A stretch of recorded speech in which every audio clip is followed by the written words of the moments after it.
Are you awake? I thought I heard you get up. Yeah, I'm awake. Sorry, I just can't sleep. Are you thinking about him? Yeah, a bit.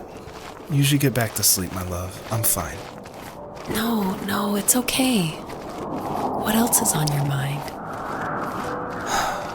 I don't know. It seems weird, but I had one of the most vivid dreams of my life. I saw a fox on a snowy mountain, just looking confused and worried. Those eyes. I can't get those eyes out of my head. She was running in the windy snow, looking for something. Do you think it has to do with you and what's been going on? I don't know. It was just a dream, Rachel. They're not meant to make sense. A lot's happened the past couple days, that's all. Well, if you're not going to sleep anyway, you should tell me. I want to hear. All right.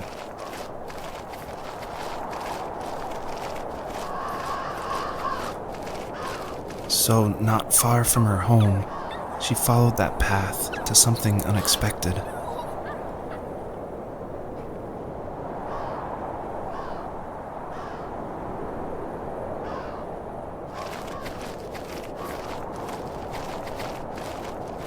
She couldn't stay, though. She had to find her other 2 children. So she took that path.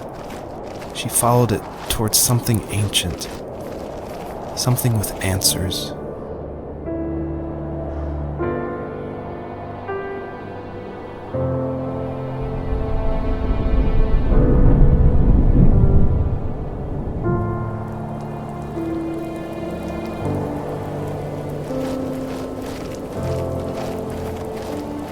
The fox looked high and low, searching for any sign of her cubs. Points of light showed the way to this ancient tree. It was as if each one had a story to tell, all their own. The land was trying to tell my story, too. I felt like I was right behind her the whole time.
As a kid, did you ever do show and tell in your class?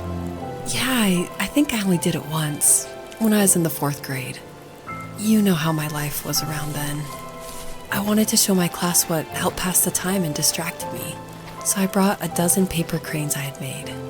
I think I told everyone how badly I wanted to be a bird and fly, embarrassingly enough. Don't be embarrassed. Every kid wants to fly. For me, it was another toy from my dad, a wooden boat. I remember guarding it so carefully in my hands as I walked into class. When I sat down, a group of boys immediately made fun of it. They asked which trash can I found it in, or why an ugly log was my favorite toy. When I got up, I didn't even want to tell them my dad had carved it. I said it was a joke gift my friends had given me. Kids can be so cruel. Some of them are. I shouldn't have let them get to me, but it did. It's amazing we bounced back at all.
remember what my dad did for a living?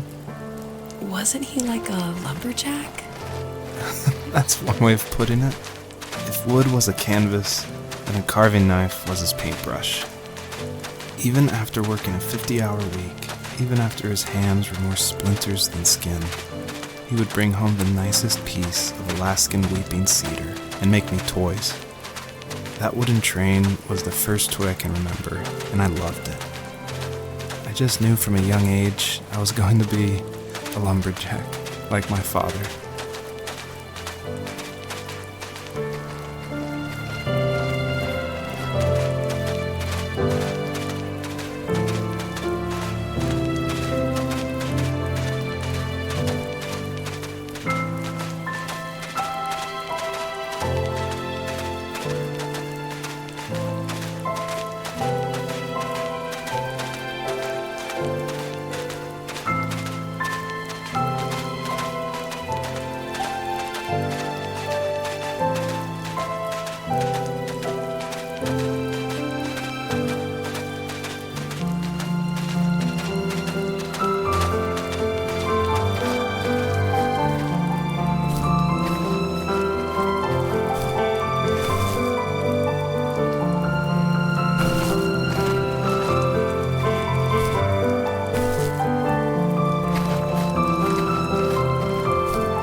those kids would leave me alone, but somehow they could tell I was different. They made fun of how far away I lived. They called my dad a sourdough. I was a blabbermouth as a kid, telling my dad stories I made up for hours. But after that show and tell, I didn't tell him much anymore. He didn't know exactly what was wrong, but his best guess was that the toys he carved weren't cool enough. He carved me a tank and tried to tell me what it was like to be in a real tank as a serviceman. I didn't know your dad was in the military. Yeah, in the army. The sad thing is that I'd pretty much forgotten until just now. There's so much I still don't know about him. I'm sorry. He knows how much you love him. You're going to see him again soon and have some closure, I'm sure.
older I got, the more I withdrew.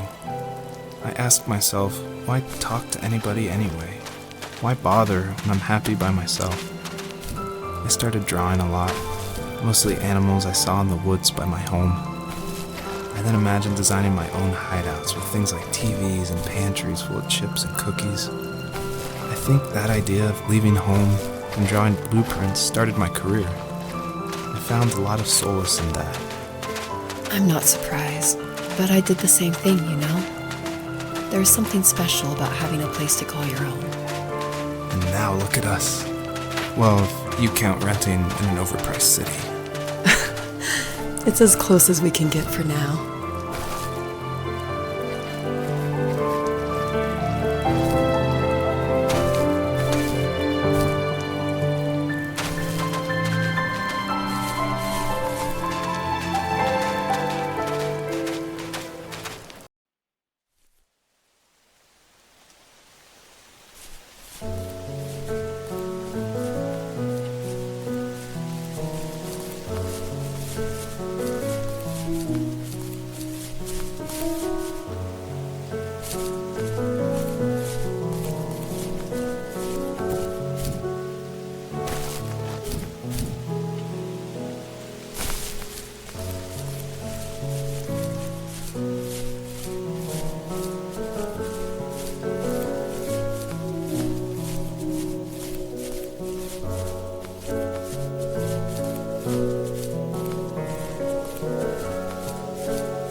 My teenage years were full of sketching, angst, and trouble. I wasn't popular or unpopular. Maybe just forgettable. I guess that gave me a sense of freedom, so I hung out with crazy kids, doing crazy things, even though I mostly just watched the chaos ensue. We did it all. Put fireworks in mailboxes, hide roadkill in people's garages, break windows of the barber shop in Anchorage. My dad was furious, but he was so busy working he couldn't do much to stop me from going out. I think being an adult means there's no one to stop you making hard decisions. He had to make a living, and he couldn't be in two places at once. Yeah, I realize that now. But at the time, I was sure he was more interested in growing his business than what was going on with me. He was working another late night, and my friends were over, saying how bored they were and how they had come all the way out to my house for nothing. One of them mentioned how that old, ugly beyond belief truck was still in the garage and how we should take it for a spin. I was only 15, so I kind of fought it for a while. The next thing I knew, we were careening around the mountain path, rocks spitting onto the sides of the cliff, while my dad's cringeworthy bluegrass blared out the speakers. I drove while my friends were in the back of that yellow and purple truck, throwing beer bottles and trash at anything remotely interesting. Felt like I was soaring in the air with borrowed wings.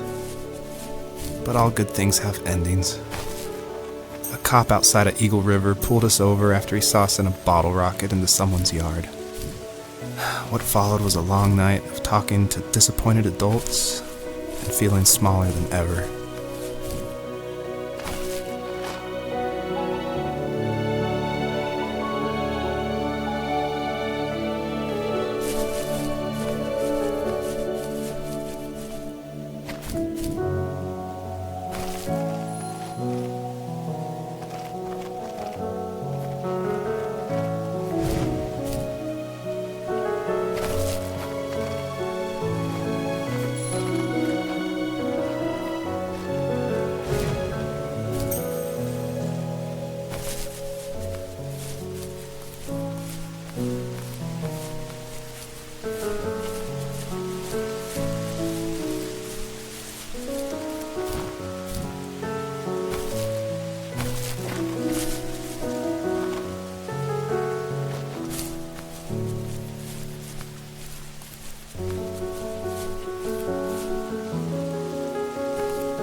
My friends would laugh about that night and talk about how crazy it was, and I laughed along, pretending it didn't bother me. But it did. I imagined my friends growing old in the bush, unable to find that thrill in those godforsaken ice fields. It's like those mountains were a literal wall, keeping me from leaving, where all I would have to look forward to are lumber yards and evening beers. I had to climb over. That was my only goal for a long time.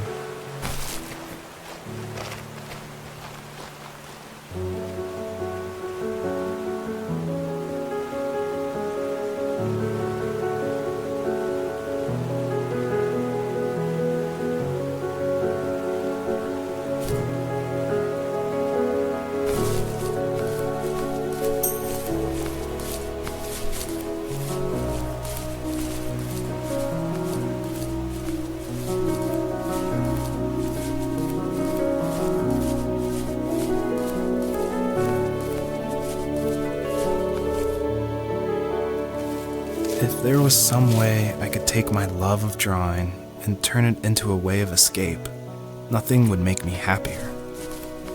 I wanted to create instead of tearing trees down. I wanted to move to the lower 48, not because I hated it there in Alaska, but I hated the idea of it. It's like all of that spite inside me had created this monster which followed me around my whole teenage years. I put so much energy into doing what others didn't expect of me. Why did I do that? There's one fact you're forgetting, though. If you didn't have that fire in you, we probably would have never met. You're absolutely right.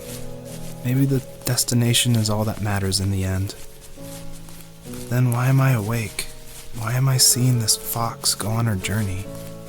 And why can't I stop thinking about my dad?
On our property, there were old abandoned pieces of a shed and car long left unused. I used to ask him all the time who those people were that left all this junk, and I'm sure he got so tired of hearing it that he made up some elaborate stories how a brown bear ate them and haunted the woods afterwards. What's funny is I think it made those people seem more real. Growing up thinking they were still hanging out like they couldn't say goodbye. I used to tell my friends how I could swear I saw spirits move near the water, and that always freaked them out. I guess it didn't bother me, because the way I saw it, they were normal people with old cars and sheds, just trying to figure out how to survive and be happy in the middle of nowhere. It was a cool thought that they didn't want to leave, but I was a weird kid. Well, you had good company since those ghosts liked living in a place where they were brutally devoured.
My dad built a lot of stuff in his free time. If he wasn't watching fly fishing or reading Tom Clancy novels, he was carving something. He made tons of birdhouses. Not that he was into bird watching, but I think he really missed working and adding on to the home. If he couldn't afford the time to build onto our own house, he would have to settle with watching birds move into their little homes. We kept an old mattress in the bed of that ugly yellow truck, so we would drive it deep into the woods and then watch the birds fly into their houses while the sun set. Usually it was accompanied by venison jerky or a cold Coke, but not a lot of talking, which is how we both liked it.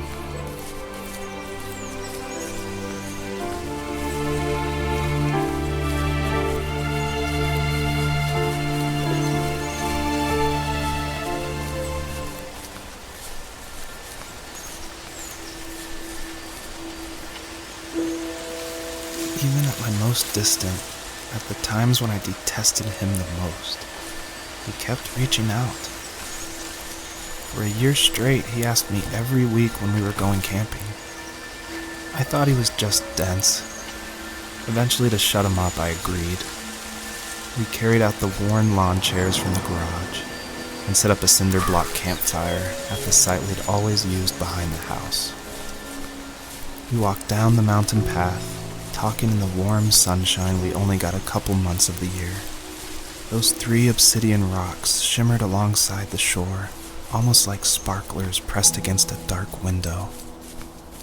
I'll never forget that wet stone on my feet, or how those massive mountains looked even bigger in the lake's reflection. I felt small, but grateful. As the sun set, my dad found something I hadn't seen for a long time. The tree where I'd made my first carving when I was 6. I hadn't even carved it. My dad had helped me, but I still called it my tree. Something about seeing my name there made me open up, and we talked about everything that night in that old camouflage tent. I told him how much I loved sketching and design, and how it would be a dream to study architecture in Seattle. I told him how I didn't get along with my friends much anymore, but that I didn't mind being alone. He told me he was there for me, and he joked that if all he had to do was write my name on a tree to finally get me to talk, he would have left me carved logs with novels on them in front of my room every morning. I don't know why it took me that long to realize it, but it was then I knew how much he had sacrificed for me.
We were happiest underneath the evergreens.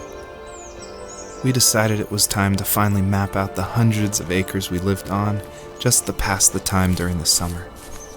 He was only free in the evenings, so I would spend the day wasting time on dial-up internet and sketching, and then we would rush into the woods, pen and map in hand, before evening fell. Sometimes the aurora borealis would cast a cold green glow on the mountainside, and we would finish our route underneath a twilight sky.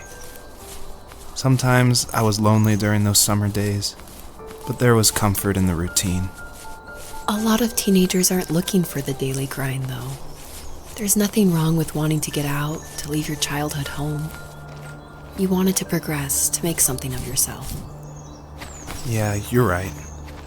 That house. I'm sure it's the same as how I left it. But then why does it feel so different? I doubt you're the only adult to have looked back and asked that question.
perpetrator stood nearby, unfazed, like nothing was wrong.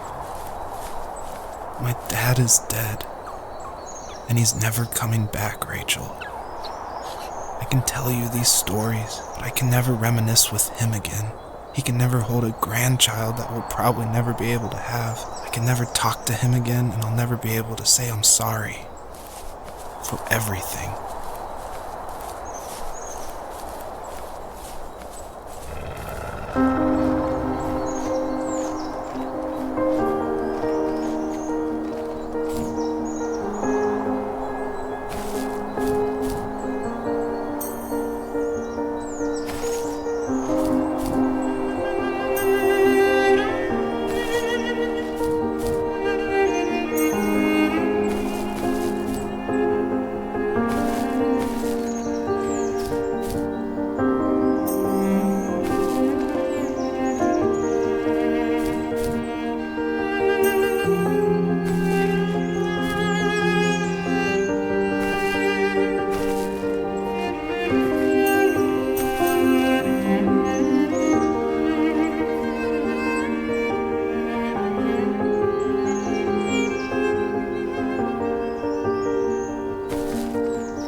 I need to go to bed. I just can't talk about this anymore. Good night.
Joseph, you can't go to sleep feeling like this. I'm sorry for everything, and I know you need space, but I'm here for you. You don't need to feel so lost. Joseph, have I ever told you what my mother was like?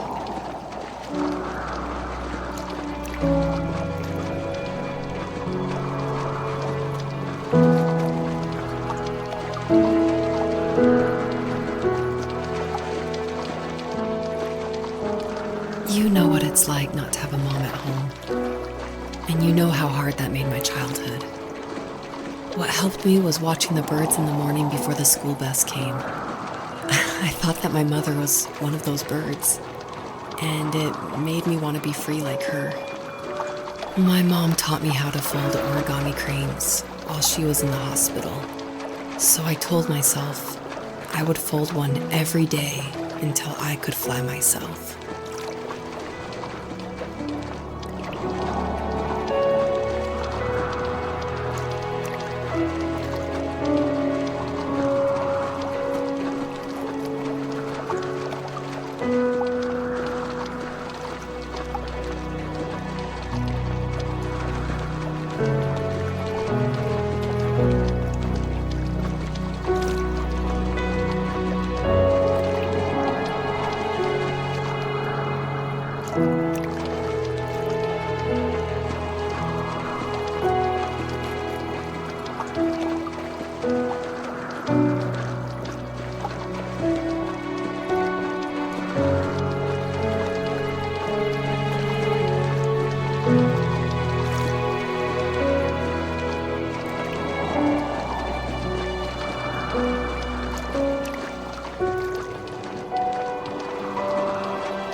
I think we both have always loved animals, and for me that love started with a dog. Sometimes this Rottweiler would come up to our property line and wait at the fence for me, but only once in a while.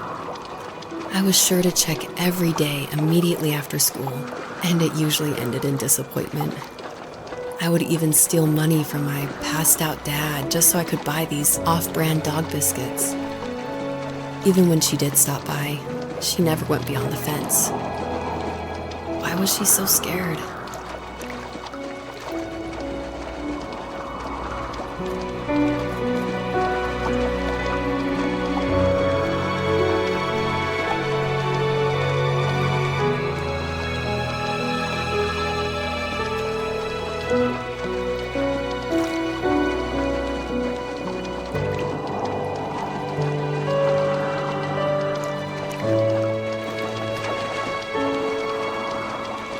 I think my dad was the opposite of your dad in almost every way, except he was in the military as well.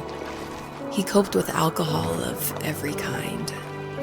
The trailer started falling apart, he got angry, and I withdrew.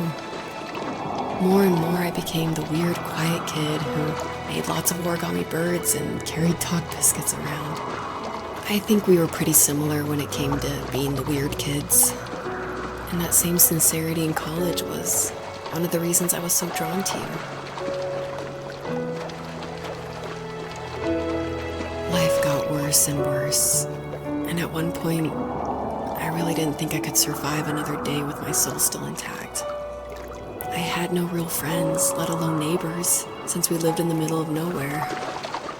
I should have talked to my teacher, but I was scared what he would do if he found out. As I waited for the school bus one morning, I walked around until I found something in an abandoned shed. Something I can't put into words.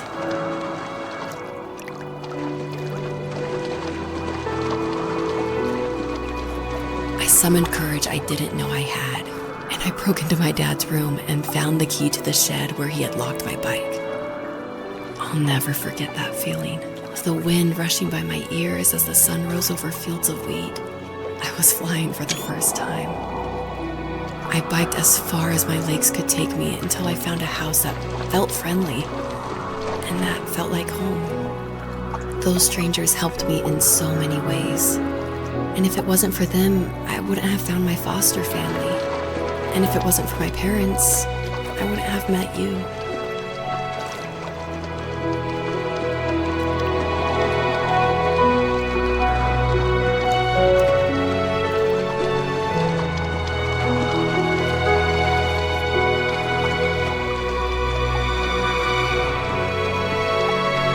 You have strength, Joseph, and you're not as alone as you think.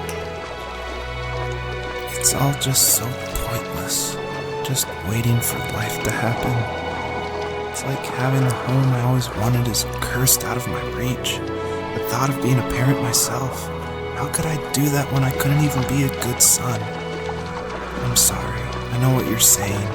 I just don't know how things will work out. These quiet hours will turn into years. We'll wonder which roads passed us by. Then we'll forge a new road together. Besides, I discovered for myself that one fateful morning where any hopeful road leads to. There may be thorns in this, but it always leads to the same thing. And what's that? Family. I'm so glad that you're part of my family, Rachel. And I'm glad you're part of mine.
fox knew her last cub would be waiting for her at the first tree.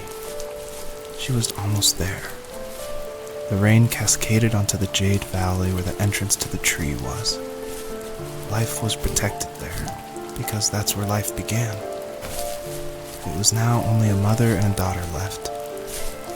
Items from my life still dotted the ground as she moved closer to her destination and destiny.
At the end of high school, I felt something I hadn't felt in a long time. Drive. I looked into the best architecture schools on the West Coast and got a dose of reality when looking at other students' portfolios and the high cost of tuition. I still wanted to be something, to be the next Alvaro Siza, and to make those thousands of sketches worth something in my grand history. But now even an internship sounds impossible. Siza helped me understand how essential emotion is in architecture, and he also said light is the real composer of space. I like to think these glints of light, like not finding a job or even a strange dream about a fox, are something I should be thankful for, even if the illuminated space is something I'm less than comfortable with.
My dad was super supportive with my college plans.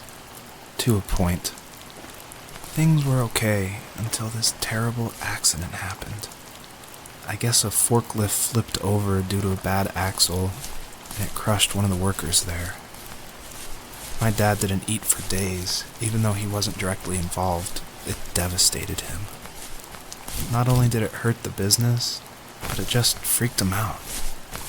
He would talk in his sleep, muttering things about firing people and saying sorry. One fateful day he approached me, said that since my school search wasn't going well, I should finally be a man and take over the family business.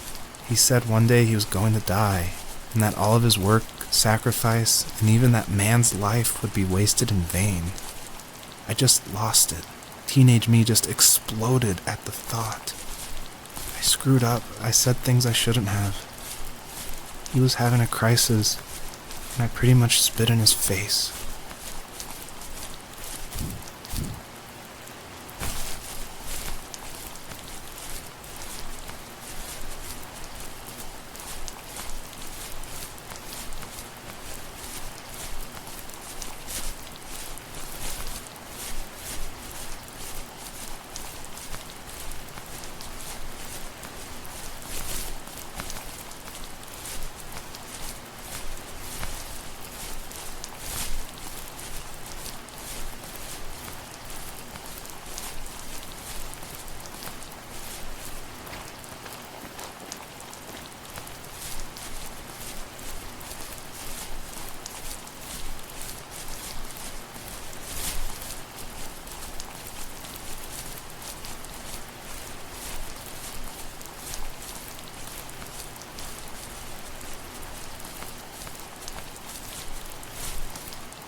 Was that the last time you talked to him? No, I called on holidays, and he would call on my birthday. I guess we acted like nothing ever happened, which was stupid. Didn't want to ask about his lumberyard, and I'm sure he didn't want to ask about my job search. I never went back and visited. I think the last conversation we had was about what movies we had seen and what exactly a best boy is in the credits. I thought he would be here so much longer.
In the distance, the first tree illuminated the wasteland.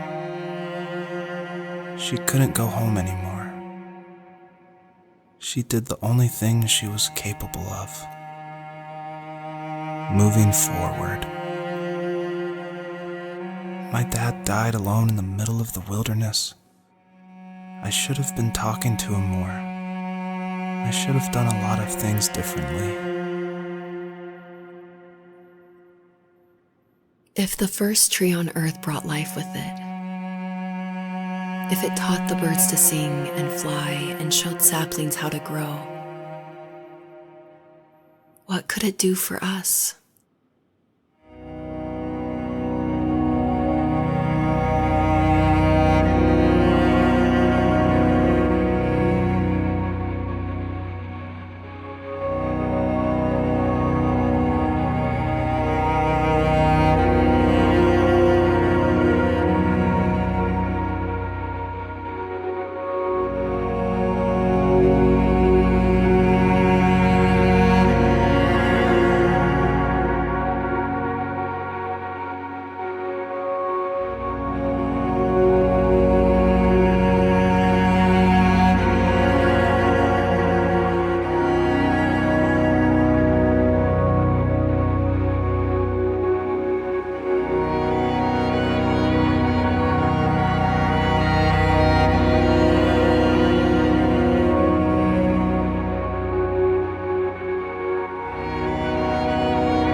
Was a letter I received yesterday from a name I didn't recognize, with a quote I can't stop thinking about. Death is not the opposite of life, but a part of it. More and more, I'm realizing one important truth. Each of us have our own journey to the first tree, but sometimes I'm not sure I'm ready to take that first step. You already have my love.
I guess her journey was over, but I have no idea.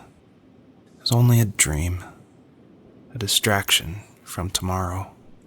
I don't think dreams normally bring back to memory so many important feelings. Maybe it was just a dream, but it was also a gift. Yeah, I suppose. But tomorrow we're getting on a plane to the last place on Earth I want to be. The only person that would have made the trip worth it is gone.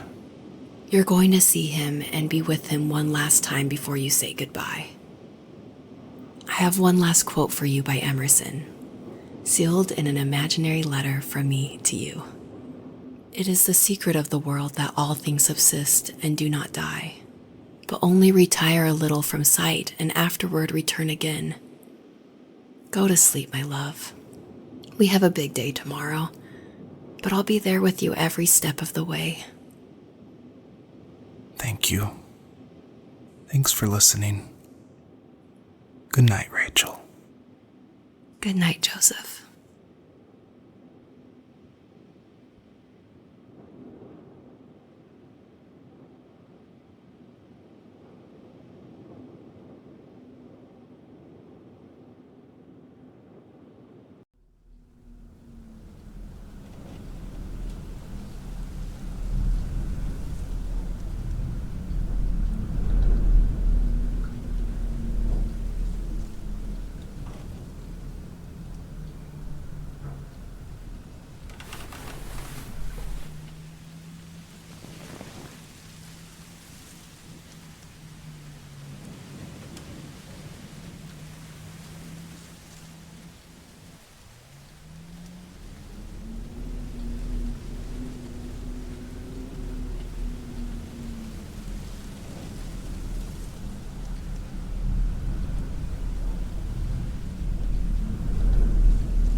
the hell?